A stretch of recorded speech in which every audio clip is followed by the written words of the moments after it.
بسم اللہ الرحمن الرحیم۔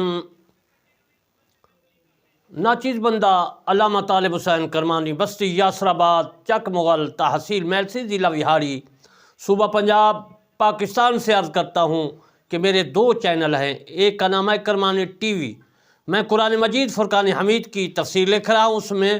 اس چینل میں میری تفسیر ہے، بیان ہے، ہر آیات کا ترجمہ اور ہر لفظ ہر حرف کا معنی اور تفسیر ہے میرے دوستو۔ دوسرا میرا چینل ہے کرمانی ٹی وی 3، جس سے میں آپ کی خدمت میں مخاطب ہوں۔ اس میں آج آپ کو کتاب الجنائز، بیماری کے متعلق فقہ حنفی کے مسائل بھی عرض کروں گا اور احادیث مبارکہ صلی اللہ علیہ وآلہ وسلم کے بیان بھی عرض کروں گا۔ ناچیز بندہ آپ کی خدمت میں ریکویسٹ کرتا ہے کہ اللہ کے کلام کو، اللہ کے اسلام کو، اللہ کے احکام کو، رسول اللہ صلی اللہ علیہ وآلہ وسلم کے فرمان و پیغام کو آپ نے ہر ایک انسان کے کان میں پہنچانا ہے، تاکہ قیامت کے دن یہ کوئی نہ کہہ سکے کہ میرے کان میں اللہ کا کلام نہیں پہنچا، رسول اللہ صلی اللہ علیہ وآلہ وسلم کا پیغام نہیں پہنچا۔ میرے دوستو، اب میں آپ کو بیماری کے متعلق احادیث پاک سے آپ کو روشناس کرتا ہوں۔ صحیحین میں حدیث ہے، بخاری مسلم میں حدیث پاک ہے۔ حضرت عبداللہ بن مسعود رضی اللہ تعالی عنہ روایت کرتے ہیں کہ رسول اللہ صلی اللہ علیہ وآلہ وسلم نے ارشاد مبارک فرمایا۔ کیا فرمایا؟ وہ فرماتے ہیں کہ مسلمان کو جو اذیت پہنچتی ہے، تکلیف پہنچتی ہے، تو مرض یا اس کے سوا کچھ اور، اللہ تعالیٰ اس کے ساتھ سیاد جو ہے، ان کے گناہ جو ہے، سیئات جو ہے، گناہ جو ہے، برائیاں جو ہے مٹا دیتا ہے، گرا دیتا ہے۔ جیسے درخت سے پتے جھڑ جاتے ہیں، جب بیماری، بخار، کوئی بھی چیز مصیبت آ جائے تو انسان کے جو گناہ ہیں وہ پتوں کی طرح جھڑ جاتے ہیں۔ یہ بخاری مسلم صحیحین میں حدیث جو تھی میں آپ کی خدمت میں پیش کی۔ اب صحیح مسلم میں حدیث موجود ہے، میں عرض کرتا ہوں۔ حضرت جابر رضی اللہ تعالی عنہ اس حدیث کے راوی ہیں کہ رسول اللہ صلی اللہ علیہ وآلہ وسلم نے ارشاد مبارک فرمایا۔ ام صائب کے پاس تشریف لے گیا رسول اللہ علیہ وسلم، فرمایا تجھے کیا ہوا ہے؟ ام صائب کو فرمایا کہ تجھے کیا ہوا ہے؟ جو کانپ رہی تھی، یعنی کہ ام صائب جو تھی مصیبت میں تھی، بخار تھا، جو کچھ بھی تھا، کانپ رہی تھی۔ بخار میں اکثر انسان کانپتا ہے۔ عرض کی یا رسول اللہ صلی اللہ علیہ وسلم، بخار ہے، خدا اس میں برکت نہ کرے۔ فرمایا بخار کو برا نہ کہہ کرو کہ وہ آدمی کی خطاؤں، آدمی کے برائی، ان کے گناہوں کو اس طرح دور کر دیتا ہے جیسے بھٹی لوہے کے میل کو، اسی کے مثل سنن ابن ماجہ میں بھی حدیث موجود ہے۔ حضرت ابو ہریرہ رضی اللہ تعالی عنہ مروی ہے کہ آدمی کو بخار آ جاتا ہے، کوئی بیماری مصیبت آ جاتی ہے، انسان کے گناہ جھڑ جاتے ہیں، انسان پاک ہو جاتا ہے، نیک بن جاتا ہے انسان۔ صحیح بخاری شریف میں حدیث موجود ہے۔ حضرت انس رضی اللہ تعالی عنہ روایت کرتے ہیں، رسول اللہ صلی اللہ علیہ وآلہ وسلم نے ارشاد مبارک فرمایا کہ اللہ عز و جل فرماتا ہے جب آپ نے بندے کی آنکھیں جو ہے لے یوں پھر وہ صبر کرے تو آنکھوں کے بدلے اسے جنت دوں گا۔ جو نبی نہ ہو جاتا ہے، اس کی آنکھیں ختم ہو جاتی ہیں، اللہ فرماتا ہے اس آنکھوں کے بدلے میں ان کو جنت عطا کروں گا۔ صابر ہوا ان اللہ مع الصابرین، صبر کرنا چاہیے ہر مصیبت پر جو تقدیر میں رب العزت لکھ دے۔ میرے دوستو، آپ سمجھ رہے ہوں گے کہ بعض حضرات کو جب مصیبت آتی ہے تو گالی گلوچ تک پہنچ جاتے ہیں۔ ترمذی شریف میں حدیث موجود ہے، امیہ نے حضرت صدیقہ رضی اللہ تعالی عنہا سے روایت کی ہے، فرماتے ہیں کہ ان دو آیاتوں کا مطلب دریافت کیا، ان تبدوا ما فی انفسکم او تخفوہ یحاسبکم بہ اللہ، جو تمہارے نفس میں ہے اسے ظاہر کر دیا، چھپاؤ، اللہ تعالیٰ تم سے اس کا حساب لے گا۔ اور دوسری جگہ ہے من یعمل سوءا یجزیہ، سوء ان یجزی ہے، جو کسی قسم کی برائی کرے گا اس کا بدلہ دیا جائے گا۔ جب ہر برائی کی جزا ہے اور جو خطرہ دل میں گزرے اس کا بھی حساب ہے تو بڑی مشکل ہے، اس سے کون بچے گا؟ صدیقہ رضی اللہ تعالی عنہا نے فرمایا کہ جب سے میں نے اس کا سوال حضور صلی اللہ علیہ وآلہ وسلم کی خدمت میں عرض کیا، کسی نے بھی مجھ سے نہ پوچھا۔ حضور نے فرمایا اس سے مراد عطاب ہے کہ اللہ تعالیٰ بندوں پر کرتا ہے کہ اسے بخار اور تکلیف پہنچاتا ہے، یہاں تک کہ مال جو مال ہوتا ہے جو کرتے کی آستینے میں ہو اور کم ختم ہو جائے اور پھر اس کے بعد اس کی وجہ سے گھبرا جائے تو ان امور کی وجہ سے گناہوں سے ایسا نکل جاتا ہے جیسے بھٹی سے سرخ سونا نکلتا ہے۔ تو میرے دوستو، یعنی گناہوں سے ایسا پاک و صاف ہو جاتا ہے، جس طرح میں گزشتہ حدیث پاک صلی اللہ علیہ وسلم عرض کی کہ آدمی کو بخار کوئی بیماری وغیرہ آ جاتی ہے، انسان جو ہے وہ مبتلا ہو جاتا ہے، گھبرانا نہیں چاہیے۔ جو گناہ کرتا ہے انسان وہ گناہ اس کے جھڑ جاتے ہیں، جیسا کہ حدیث پاک صحیح میں ہے کہ جس طرح پتے پر خزاں آ جاتی ہے تو پتے جھڑ جاتے ہیں، اسی طرح انسان کے گناہ بھی جھڑ جاتے ہیں، انسان پاک ہو جاتا ہے، گناہوں سے پاک ہو جاتا ہے، نبینا جو ہو جاتا ہے ان کے بدلے اللہ تعالیٰ جنت عطا فرماتا ہے۔ تو اس طرح کی میں حدیثیں عرض کر رہا تھا۔ اب میں آپ کو یہ عرض کرنا چاہتا ہوں کہ جو مصیبت آتی ہے وہ اللہ تعالیٰ کی طرف سے آتی ہے، تمہارا فائدہ ہے، مسلمانوں کے لیے فائدہ ہے کہ ان کے گناہ جھڑ جاتے ہیں، اللہ تبارک و تعالیٰ جنت میں داخل کرے گا۔ ترمذی ابن ماجہ کی حدیث میں آپ کی خدمت میں پیش کر رہا تھا کہ یعنی گناہوں سے ایسا پاک ہو جاتا ہے جیسے بھٹی سے سونا میل سے پاک ہو کر نکلتا ہے۔ حدیث پاک میں آتا ہے، ترمذی میں ابو موسیٰ اشعری رضی اللہ تعالیٰ عنہ حدیث روایت کرتے ہیں، فرماتے ہیں کہ رسول کریم صلی اللہ علیہ وآلہ وسلم نے ارشاد مبارک فرمایا، بندہ کو کوئی تکلیف کم و بیش نہیں پہنچتی مگر گناہ کے سبب پہنچے، یعنی کہ کوئی تکلیف انسان کو پہنچے، بخار کوئی چیز بھی ہے وہ اس کا گناہ ہوتا ہے، گناہ ختم ہو جاتا ہے، اس لیے پہنچتی ہے۔ لیکن وَلَنَبْلُوَنَّكُمْ بِشَيْءٍ مِّنَ الْخَوْفِ وَالْجُوعِ وَنَقْصٍ مِّنَ الْأَمْوَالِ وَالْأَنفُسِ وَالثَّمَرَاتِ۔ یہ بھی ہے کہ 5 جو میں نے آزمائش امتحان آپ کی خدمت میں پیش کیے اللہ تبارک و تعالیٰ کی آیات مبارکہ میں، تو وہ بھی ضرور ہیں، کوئی مسلمان ہو، انبیاء ہو، کوئی صحابی ہو، کوئی اولیاء ہو، کوئی بھی ہو، اس پر اللہ تبارک و تعالیٰ نے امتحان آزمائش ہر قسم کے لازمی قرار دیے ہیں۔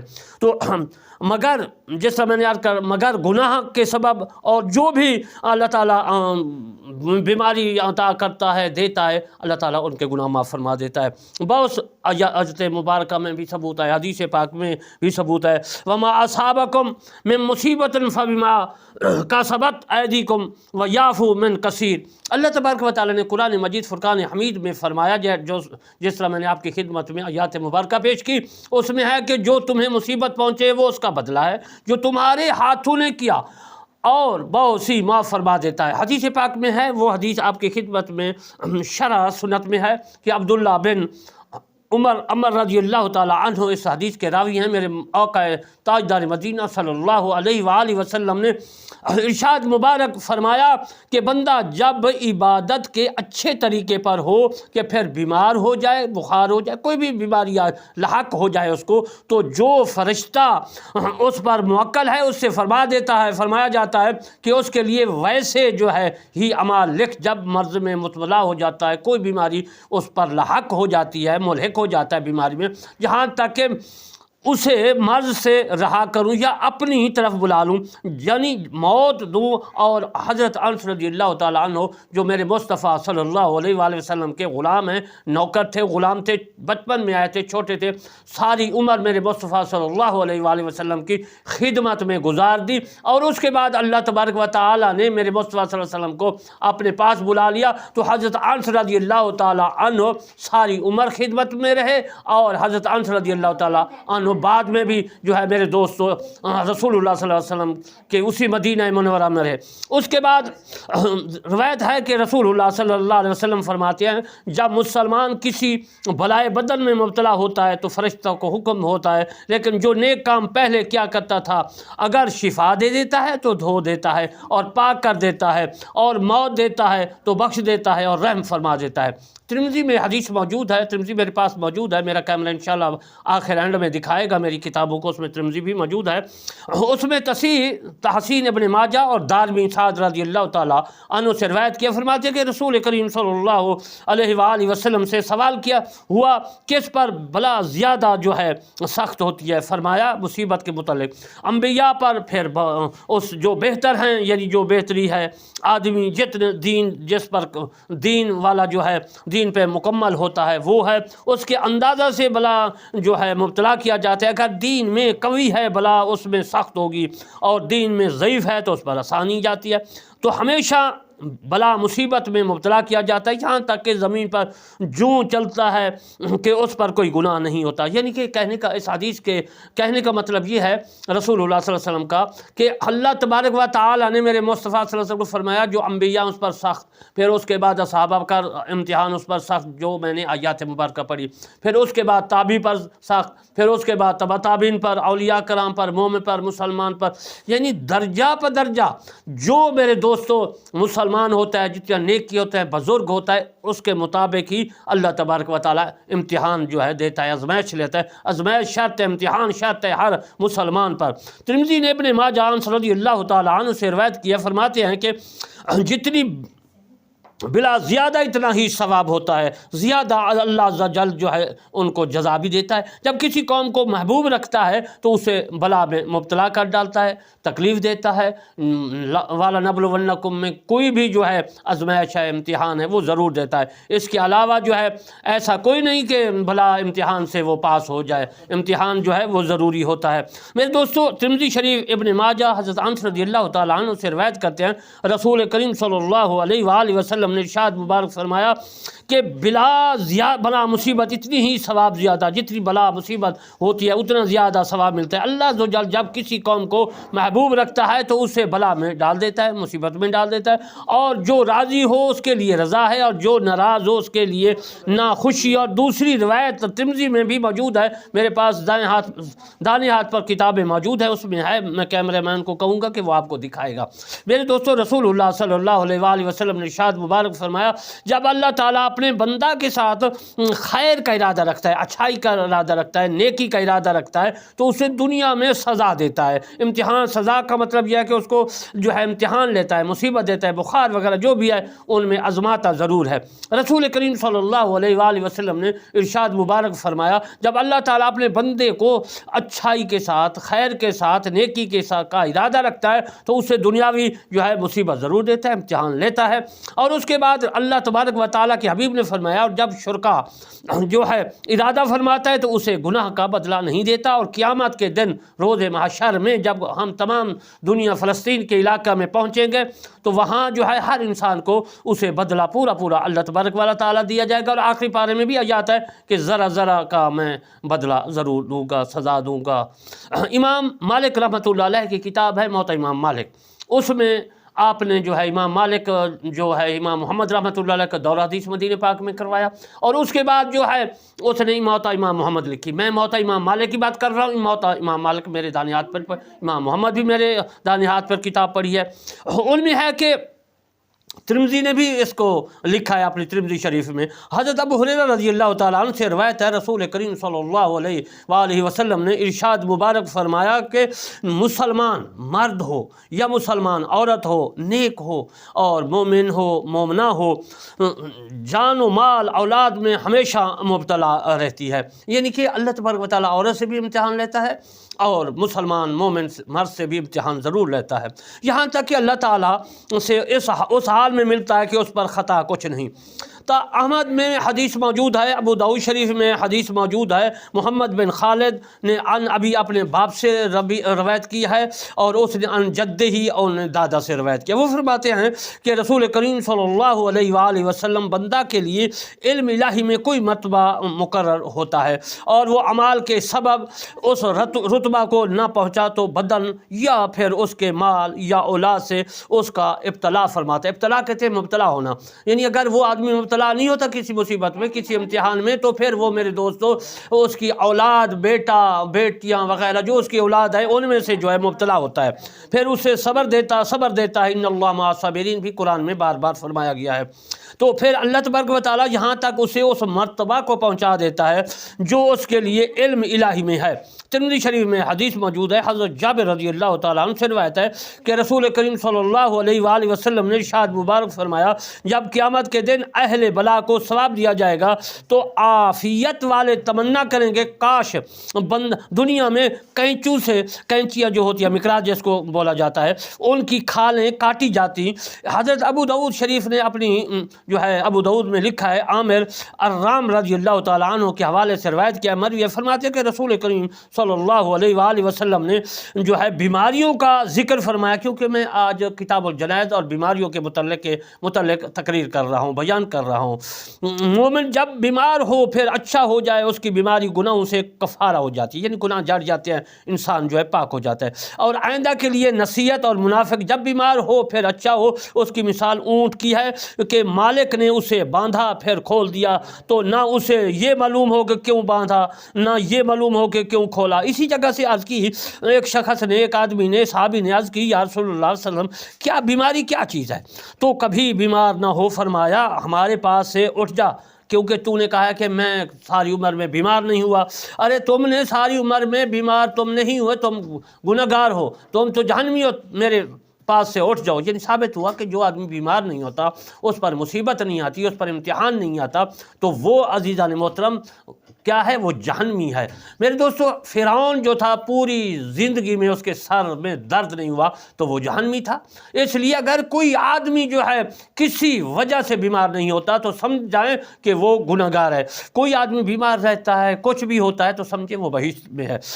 امام احمد نے شداد بن اوس رضی اللہ تعالیٰ عنہ سے روایت کیا ہے، رسول کریم صلی اللہ علیہ وآلہ وسلم نے ارشاد مبارک فرمایا کہ اللہ تبارک و تعالیٰ فرماتا ہے، جو رسول کریم صلی اللہ علیہ وآلہ وسلم ارشاد فرمائے اور کہے کہ اللہ تعالیٰ نے فرمایا، اس کو ہم حدیث قدسی کہتے ہیں۔ قدسی کا مطلب یہ تھا کہ اللہ تعالیٰ نے فرمایا، پھر اس کے آقا تاجدار مدینہ صلی اللہ علیہ وآلہ وسلم نے پھر آگے اپنی امت کو فرمایا۔ میں آپ کی خدمت میں یہ بھی عرض کرتا چلوں کہ پوری دنیا میں کافر ہو، مشرک ہو، بدعتی ہو، سکھ ہو، ہندو ہو یا مجوسی ہو، پارسی ہو، کوئی بھی ہیں، وہ میرے تاجدار مدینہ صلی اللہ علیہ وآلہ وسلم کے امتی ہیں۔ اس لیے امتی ہے کہ نبوت پوری دنیا میں ہے، جہاں زمین پہ لوگ رہتے ہیں وہاں پر میرے آقا تاجدار مدینہ صلی اللہ علیہ وآلہ وسلم کی نبوت ہے، رسالت ہے۔ تو ثابت ہوا جو کافر مسلمان ہوگا وہ امتی بن جائے گا، مسلمان بن جائے گا۔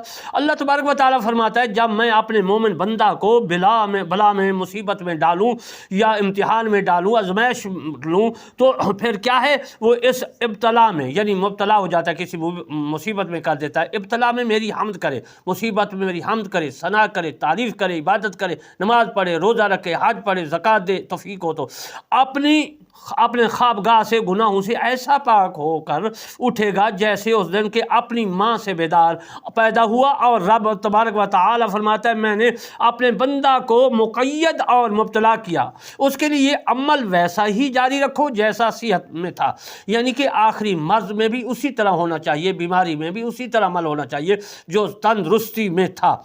میرے دوستو، مریض کی عیادت کو جانا سنت ہے، اور حدیث پاک صلی اللہ علیہ وسلم میں اس کی بہت فضیلت آئی ہے۔ میرے تاجدار مدینہ صلی اللہ علیہ وآلہ وسلم نے اس کے متعلق بہت کچھ فرمایا ہے۔ بخاری شریف نے بھی لکھا ہے، میرے دانے ہاتھ پہ پڑھی ہے، مسلم میں بھی ہے، وہ بھی میرے پاس ہے، ابو داؤد، ابن ماجہ، تمام حدیثیں میرے دانے ہاتھ پہ ہیں۔ اور حضرت ابو ہریرہ رضی اللہ تعالیٰ عنہ سے روایت ہے کہ رسول کریم صلی اللہ علیہ وآلہ وسلم نے ارشاد مبارک فرمایا کہ مسلمان پر مسلمان کی 5 حق ہیں۔ وہ کیا ہیں؟ سلام کا جواب دینا، ایک مریض کی پوچھنے کو جانا، جنازے کے ساتھ جانا، دعوت قبول کرنا، اور جو چھینکتا ہے اس کا جواب دینا، یعنی وہ الحمدللہ پڑھے، وہ کہے کہ یرحمکم اللہ، یہ جو ہے ضرور ہے۔ صحیحین میں ہے، یعنی بخاری شریف میں حدیث موجود ہے، مسلم میں حدیث موجود ہے کہ برا بن عازب رضی اللہ تعالی عنہ میرے آقا تاجدار مدینہ صلی اللہ علیہ وسلم کے غلام ہیں، صحابی ہیں، وہ فرماتے ہیں کہ ہمیں 7 باتوں کا حضور صلی اللہ علیہ وآلہ وسلم نے حکم فرمایا۔ وہ 7 کیا ہیں؟ پانچ باتیں ذکر کر کے فرمایا کہ قسم کھانے والے کی قسم پوری کرنا، مظلوم کی مدد کرنا۔ بخاری شریف میں حدیث موجود ہے، مسلم میں بھی حدیث موجود ہے، جس کے راوی ہیں ثوبان رضی اللہ تعالیٰ عنہ۔ وہ فرماتے ہیں کہ رسول کریم صلی اللہ علیہ وآلہ وسلم نے ارشاد مبارک فرمایا کہ مسلمان جب اپنے مسلمان بھائی کی عیادت کو گیا، یعنی کہ کوئی بیمار ہو جاتا ہے، اس کی عیادت کے لیے جاتا ہے، پوچھنے کے لیے جاتا ہے کہ بھائی تم کو بخار ہوا ہے، امتحان اللہ تعالیٰ کا امتحان ہے، بھائی کیسی طبیعت ہے، پوچھنے کے لیے ہم بھی جاتے ہیں، مسلمان جاتا ہے، ہندو بھی جاتا ہے، سکھ بھی جاتا ہے، پارسی بھی جاتا ہے، انگریز بھی جاتا ہے، عیسائی یہودی تمام جاتے ہیں، دوستوں کو، رشتہ داروں کو، جو قریبی ہیں ان کو ملنے کے لیے، تو تمام پوچھتے ہیں۔ اس میں کسی قسم کا اہل کتاب کو اور بغیر اہل کتاب کو، اسلام دینا جو غیر اسلام دینا ہے، وہ کوئی اس میں اعتراض نہیں ہے۔ اب میں عرض کر رہا تھا کہ مسلمان بھائی کی عیادت کے لیے اگر کوئی مسلمان جاتا ہے تو حضور صلی اللہ علیہ وسلم اس بارے میں فرماتے ہیں وہ واپس ہونے تک ہمیشہ جنت کے پھل جو ہے چننے میں رہا۔ حضور صلی اللہ علیہ وسلم یہ بھی فرماتے ہیں کہ اگر اس کا دوست کوئی کافر ہے، پارسی ہے، کوئی کسی مذہب کا غیر الاسلام دینہ میں ہے، یعنی اسلام سے خارج ہے، وہ بھی کافر کو پوچھنے کے لیے جائے، جو بیمار ہو پوچھنے کے لیے جائے، عیادت کے لیے جانا چاہیے۔ ہمارے اسلام نے جو ہے اقرا فی الدین، کوئی ایسی زبردستی نہیں ہے کہ ہمارے دین میں کہ زبردستی ہو۔ جب اپنے مسلمان بھائی کو اجازت کے لیے جائے گا تو صاف ظاہر اللہ تبارک و تعالیٰ جو ہے اجر و ثواب عطا کرے گا۔ صحیح مسلم میں حدیث موجود ہے، اس میں ہے کہ حضرت ابو ہریرہ رضی اللہ تعالیٰ عنہ حضور صلی اللہ علیہ وآلہ وسلم سے روایت کرتے ہیں، فرماتے ہیں کہ رسول اللہ صلی اللہ علیہ وسلم نے ارشاد مبارک فرمایا قیامت کے دن، یعنی روز محشر میں فرمائے گا کہ اے ابن آدم، اے اولاد آدم، میں بیمار ہوا۔ اللہ فرمائے گا کہ میں بیمار ہوا، تو اللہ تبارک و تعالیٰ تو بیمار سے پاک ہے، لیکن ہم کو تلقین کر رہا ہے، جس کو کہتے ہیں تلقین بندہ، یعنی اپنے بندہ کو تلقین کر رہا ہے۔ اللہ تبارک فرمائے گا اے میرے بندے، میں بیمار ہوا، تو نے میری عیادت نہ کی، مجھے پوچھنے کے لیے نہ آیا کہ میں کیسا بیمار ہوا، کس طرح ہوا۔ تو اس کے بعد اللہ تبارک و تعالیٰ کے حضور میں بندہ عرض کرے گا یا اللہ تو پاک ہے ہر مصیبت سے، ہر بخار سے، تو بے مثل بے مثال ہے، میں آپ کو نہیں دیکھتا تھا، لیکن آپ کے ایمان، آپ کا نام سن کر میں نے کلمہ پڑھی اور ایمان لے آیا، یا اللہ میں کس طرح آپ کی عبادت کرنے کے لیے آتا، تیری کیسے عبادت کرتا۔ تو رب العالمین اس بارے میں ارشاد مبارک فرمائے گا، یعنی خدا کیسے بیمار ہو سکتا ہے، اس کی عبادت کی جائے۔ فرمایا گیا کیا تجھے نہیں معلوم کہ میرا بندہ جب بیمار ہوا تھا، تیرا ہمسایہ تھا، اس کے تو نے عیادت نہ کی؟ کیا تو نے نہیں جانتا تھا کہ اگر اس کی عیادت کو جاتا تو مجھے اس کے پاس جاتا؟ رب العالمین جو ہے وہ فرمائے گا کیا تجھے معلوم نہیں کہ میرے فلاں بندہ نے تو سے جو ہے کھان مانگا تھا، کھانا یعنی کہ طعام مانگا تھا، کھانا مانگا تھا، اور تو نے نہ دیا تھا، تجھے معلوم نہیں تھا اگر تو نے دیا جاتا تو دے دیتا کھانا یا ان کو کوئی روٹی پانی وغیرہ، تو اس کو یعنی اس کی ثواب کو میرے پاس پاتا۔ فرمائے گا اے ابن آدم، میں نے تو اس سے پانی طلب کیا تھا، تو نے نہ دیا تھا۔ یعنی بندہ جو مریض ہوتا ہے یا باقی پانی مانگتا ہے تو پانی دے دینا چاہیے، کھانا مانگے تو کھانا دے دینا چاہیے۔ اور اس کے بعد اللہ تبارک و تعالیٰ فرمایا میں بھوکا تھا، مجھے کھانا نہیں دیا، میں پیاسا تھا، پانی نہیں دیا۔ عرض کرے گا تو کیسے پانی پیتا ہے؟ آدمی کہے گا اللہ تبارک و تعالیٰ کے حضور میں قیامت کے دن روز محشر میں، تو رب العالمین فرمائے گا میرا فلاں بندہ نے تو اس سے پانی مانگا تھا، تو نے اسے پلایا نہیں تھا، اگر پلا دیتا تو میرا یہاں پاتا ثواب، جو اس کو پانی پلاتا، کھانا کھلاتا، تو میرے حضور میں میرے جو ہے آج کے دن آپ کو نیکیاں عطا کرتا اور آپ کو نیکیاں ملتی۔ صحیح بخاری شریف میں حدیث موجود ہے، حضرت عبداللہ بن عباس رضی اللہ تعالیٰ عنہ فرماتے ہیں کہ رسول کریم صلی اللہ علیہ وآلہ وسلم نے ارشاد مبارک فرمایا، اسی ضمن میں، اسی مطابق جو میں آپ کی خدمت میں بیماروں کے متعلق بیان کر رہا ہوں، تو وہ فرمائے گا اللہ تبارک و تعالیٰ قیامت کے دن، یہ حدیث ہے عبداللہ بن مسعود رضی اللہ تعالیٰ عنہ کی۔ عبداللہ بن مسعود کون ہیں؟ عباس رضی اللہ تعالیٰ عنہ حضور صلی اللہ علیہ وسلم کے چچا ہیں، جو جنگ بدر میں جو ہے وہ قیدی ہوئے اور اس کے بعد مسلمان ہوئے، اس کا بیٹا ہے جو حق سچ پہ عباس رضی اللہ تعالیٰ عنہ نے ساری عمر گزاری، اور اس کے بعد اس کا بیٹا ہے عبداللہ، یہ مفتی ہے۔ حضور کریم صلی اللہ علیہ وسلم نے فرمایا کہ کوئی کسی کو کوئی مسئلہ لاحق ہو جائے، پیش آ جائے، نہ اس کو پتہ ہو، تو پھر یا تو عبداللہ بن عباس رضی اللہ تعالیٰ عنہ سے پوچھے یا پھر عبداللہ بن عمر رضی اللہ تعالیٰ عنہ سے پوچھے، کیونکہ مدینہ پاک میں 7 مفتیان تھے، 7 مفتی تھے جن سے مسئلہ پوچھنے کے لیے میرے آقا تاجدار مدینہ صلی اللہ علیہ وسلم نے حکم جاری و ساری فرمایا تھا۔ یہ ان میں سے عبداللہ بن عباس رضی اللہ تعالیٰ عنہ ہیں جو رسول صلی اللہ علیہ وآلہ وسلم کی حدیث بیان فرما رہے ہیں۔ فرماتی ہیں کہ ایک عرابی کی عیادت کو تشریف لا گیا رسول کریم صلی اللہ علیہ وسلم. عرابی تھا، عرابی کا مطلب ہوتا ہے عربی، سعودی عرب کا رہنے والا. جو سعودی عرب میں رہتے ہیں وہ تو عربی ہے، اور جو عربی نہ ہو، کسی اور ملک کا ہو، پاکستان کا ہو، ہندوستان کا، کسی ملک کا، اس کو اجمی کہتے ہیں. آدمی کو اجمی کہتے ہیں، عورت کو بھی اجمیہ کہتے ہیں.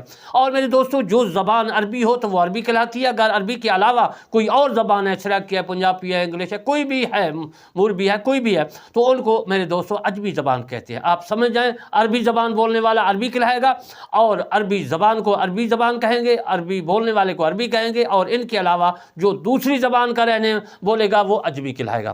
تو وہ عربی تھا، یعنی کہ سعودی عرب کا رہنے والا تھا. جس نے میرے آقا تاجدار مدینہ صلی اللہ علیہ وسلم کے ان کو عیادت کے لیے گئے، وہ بیمار تھا، رسول کریم اس عربی کی عیادت کے لیے گئے.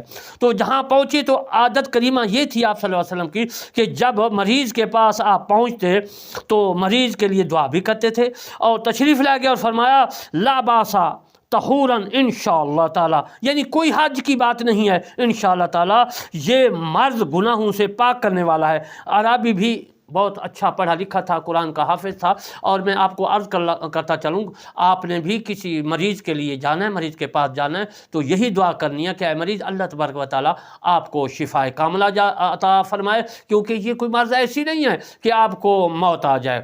کیونکہ دلاسا دینا، بھروسہ دینا میرے آقا تاجدار مدینہ صلی اللہ علیہ وسلم کی ایک صفت ہے، تو آپ نے اس صفت پر بھی عمل کرنا ہے. تو جب اس کے پاس گئے، کہا کہ کوئی ایسی بات نہیں، آپ ٹھیک ہو جائیں گے، تو پھر اس جو ہے عربی نے کیا کہا میرے آقا تاجدار مدینہ صلی اللہ علیہ وسلم کو، اس نے، اس کی عربی زبان تھی جس طرح قرآن حدیث عربی ہے، تو اس نے عربی میں جو فرمایا، عرض کیا میرے رسول صلی اللہ علیہ وسلم کو، میں آپ کی خدمت میں عرض کر دیتا ہوں. اس عربی نے کہا لا باس طہورا انشاءاللہ تعالی، یعنی آپ صلی اللہ علیہ وسلم فرمایا کوئی جو ہے مصیبت نہیں، کوئی ایسی بیماری نہیں جس سے آپ فوت ہو جائیں. تو اس نے بھی کہا یا صلی اللہ علیہ وسلم کوئی ایسی بات نہیں، انشاءاللہ مجھے شفا دے گا اللہ تعالیٰ، کوئی ایسی مرض لاحق نہیں ہے. ابو داؤد اس بارے میں فرماتے ہیں کہ حضرت امیر المومنین جو ہے مولا علی رضی اللہ تعالیٰ عنہ اس سے ہے، وہ فرماتے ہیں کہ رسول اللہ صلی اللہ علیہ وسلم نے ارشاد مبارک فرمایا کہ جو مسلمان کسی مسلمان کی عیادت کے لیے صبح کو جائے تو شام تک اس کے لیے 70,000 فرشتے استغفار کرتے ہیں، اور شام کو جائے تو صبح تک 70,000 فرشتے استغفار کرتے ہیں، یا اللہ اس کو بخش دے، استغفر اللہ، یا اللہ اس کو بخش دے اللہ تعالیٰ اس کو. تو آپ بھی جو ہے کسی مریض کے لیے جائیں یا نہ جائیں، ایک مثال کے طور پر، تو گھر میں بھی اس کی استغفار کریں. استغفار کا مطلب ہوتا ہے یا اللہ اس کو بخش دے، اس کے گناہ بخش دے، صغیرہ کبیرہ گناہ معاف فرما دے، جو مصیبت ہے، جو بیماری ہے، اس کو دور دفع کر دے. اور اس کے لیے جنت کے ایک باغ ہوگا. جو مصیبت میں جو ہے میرے دوستو آدمی صبر کرتا ہے، اس کو اللہ تبارک و تعالیٰ جنت میں ایک باغ دے گا، اور جو عیادت کے لیے جاتا ہے اس کو بھی جنت ملے گی. جنت میں ایک بڑا جو ہے باغ ملے گا. باغ کہتے ہیں عربی میں بحث کہتے ہیں، اور اردو میں اس کو باغ کہتے ہیں. ابو داؤد شریف نے حضرت انس رضی اللہ تعالیٰ عنہ سے روایت کیا، فرماتے ہیں کہ رسول کریم صلی اللہ علیہ وآلہ وسلم نے ارشاد مبارک فرمایا اچھی طرح وضو کر کے بغض ثواب اپنے مسلمان بھائی کی عیادت کو جائے گا، جہنم سے 60 برس کی راہ دور کر دیا جائے گا. یعنی کوئی آدمی مسلمان کے بیمار ہے، اس کی عیادت کے لیے جائے گا تو اللہ تبارک و تعالیٰ ان کو جہنم سے جو ہے بری کر دے گا، جہنم سے دور ہو جائے گا. مقصد یہی ہے کہ کوسوں دور جو ہے وہ جہنم سے رہے گا. حضور صلی اللہ علیہ وسلم کا اشارہ یہ ہے کہ وہ جنتی ہوگا. اور ترمذی شریف میں حدیث موجود ہے، اس میں ہے کہ ابو ہریرہ رضی اللہ تعالیٰ عنہ سے راوی ہے کہ حضور صلی اللہ علیہ وسلم فرماتے ہیں جو شخص مریض کی عیادت کو جاتا ہے، آسانی سے جو ہے منادا کرتا ہے، ردا کرتا ہے، ردا عربی میں کہتے ہیں کہ آواز کو پکارتا ہے، تو اچھا ہے، اور تیرا چلنا اچھا، اور جنت کی ایک منزل کو تو نے ٹھکانہ بنا دیا. یعنی جو عیادت کے لیے جاتا ہے وہ جنت میں جاتا ہے، جنت میں ایک ٹھکانہ ملے گا، یعنی جہنم سے بچ جائے گا، اتنا ثواب ملتا ہے. ابن ماجہ نے امیر المومنین حضرت فاروق اعظم رضی اللہ تعالیٰ عنہ سے روایت کے فرماتے ہیں کہ رسول صلی اللہ علیہ وسلم فرمایا جب تو مریض کے پاس جائے تو اس سے کہے کہ تیرے لیے دعا کرے، اس کی دعا دعائے ملائکہ کی مانند ہے. یعنی کہ جو آدمی کسی مریض کے پاس جاتا ہے اس کے لیے دعا کرتے ہیں یا اللہ اس کو بخش دے. وَيَشْفِ صُدُورَ قَوْمٍ مُّؤْمِنِينَ شِفَاءٌ لِمَا فِي الصُّدُورِ يُخْرَجُ مِن بُطُونِهَا شَرَابٌ مُخْتَلِفٌ أَلْوَانُهُ فِيهِ شِفَاءٌ لِلنَّاسِ وَنُنَزِّلُ مِنَ الْقُرْآنِ مَا هُوَ شِفَاءٌ وَرَحْمَةٌ لِلْمُؤْمِنِينَ. یہ شفا کی آیاتیں ہیں، یہ پڑھنی چاہیے، ہر آدمی پر پڑھنی چاہیے، جو بیمار ہے اس پر پڑھنی چاہیے، اور دوسری بھی ہے بیمار کے اوپر پڑھنے کی آیاتیں. یعنی کہ میرے کہنے کا مقصد ہے دعا کرے یا اللہ اس کو بخش دے، تو پھر وہ جنت میں جائے گا.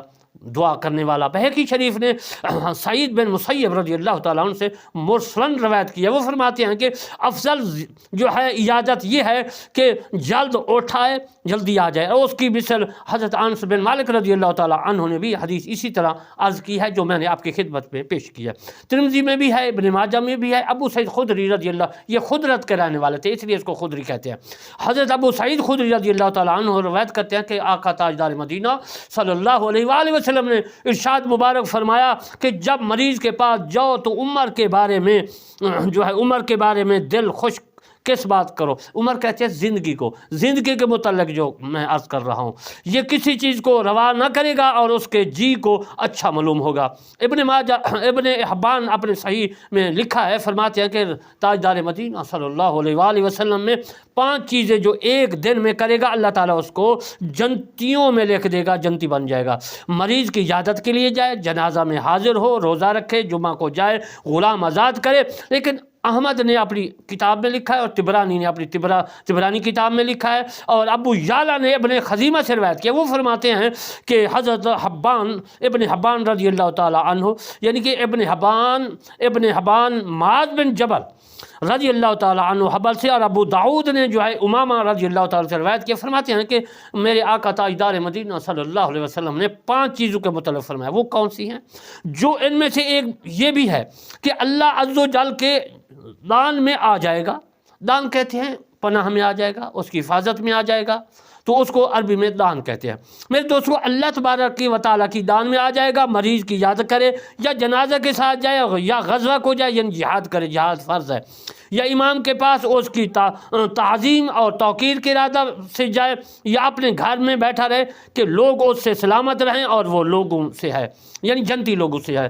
اور ابن خزیمہ نے اپنی صحیح میں حضرت ابو ہریرہ رضی اللہ تعالیٰ عنہ سے روایت کیا، میرے آقا تاجدار مدینہ صلی اللہ علیہ وآلہ وسلم نے اسی بیماری کے متعلق عیادت کے لیے حدیث فرماتے ہیں، وہ فرماتے ہیں کہ آج تم میں سے کون روزہ دار ہے؟ ابو بکر صدیق رضی اللہ تعالیٰ عنہ نے عرض کی، یا رسول اللہ صلی اللہ علیہ وسلم، فرمایا آج میں روزے دار ہوں۔ آج تم میں سے کس نے مسکین کو کھانا کھلایا؟ عرض کی میں نے۔ ابو بکر صدیق رضی اللہ تعالیٰ نے عرض کی میں، یا رسول اللہ صلی اللہ علیہ وسلم نے آج مسکین کو کھانا کھلایا۔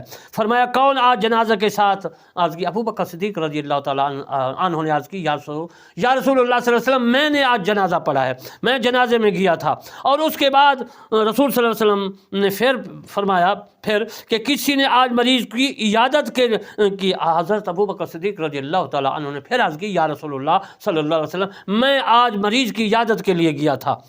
تو فرمایا یہ خصلتیں کسی میں بھی کبھی جمع نہ ہوں گی مگر جنت میں داخل ہو جائے گا۔ عرض کی ایسی خصلتیں جو ابو بکر صدیق نے کہا، میں نے روزہ رکھا، میں نے عیادت کی، میں نے تمام چیزیں جو میں نے عرض کیا، تو رسول اللہ صلی اللہ علیہ وسلم نے فرمایا، ابو بکر صدیق، جو تجھ میں صفتیں ہیں، خصلتیں ہیں، یہ کسی میں ایسی نہیں ہے، یعنی آپ جنتی ہیں۔